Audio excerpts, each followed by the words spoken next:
Recently, city leaders met to celebrate the groundbreaking of our city's newest park, called Edmond 66 Park. This new amenity will have 4 new softball fields to serve the 130-plus adult softball teams, which includes 1,500 local players. You're going to have nice covered seating for the fans in kind of a recessed concrete bench seating that again gives you a feel that you've kind of entered a small stadium when you go to each of the fields. The concession restroom facility is going to look like an old gas station to give you that feel of the Route 66. Only 4 fields are being built in the first phase, but there are plans to build 4 more in the future. Other features like playgrounds and trails are still in the development phase as well. Discussions are also being made on how to utilize a home that is on the property. There will be amenities that we're going to look at in the future, like trails and stuff within the park, and with the work that we're also doing at Arcadia Lake to try to bring more trails around the lake, we'll hope there'll be connectivity, or we will make connectivity between those trails. What makes Edmond 66 Park unique is its location, which is on the eastern outskirts of town in a floodplain area. This particular project presents something of special interest to me in that we're trying to develop recreational use in what is a mapped floodplain. That's why it's agricultural land. So it took from 2009 till now to get the issues worked through.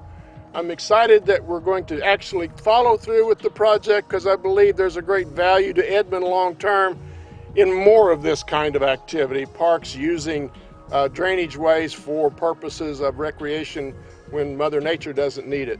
So I'm excited about it. You design it in a way that you know that it can be inundated with water, and then when the water recedes, you go back to using the recreational aspect of it. 90+% of the time, it'll be very usable.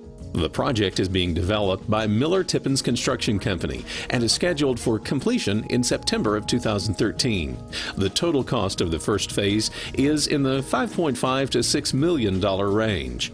Most of the cost is necessary to add basic necessities to the undeveloped land. We have no roadways, nothing that's within this park, and so we've got to build the infrastructure to support it. So some of that cost, a big portion, will go to developing the park as a park to begin with, and then the softball complex.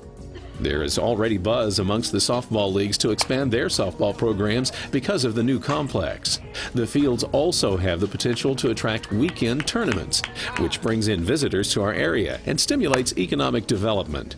We're blessed to be next to the home of amateur softball. The ASA is in Oklahoma City, and they have tournaments and activities that they need overflow sites for. So they're already talking to us about how they can partner with us on projects that they've already got going and need additional capacity. So it's hopefully a win-win for both of us. Currently, the Edmond Adult Softball League plays on fields along Midwest Boulevard near Edmond's wastewater treatment plant. It's a good place to play, but it's down in a hollow, and anytime there's any rain, we're done. There's no place for the water to go. JACKY MUSE is the president of the Edmond Adult Softball Association. His board has a lot to do with the design of the facility. Steve Collins pretty much asked our opinion.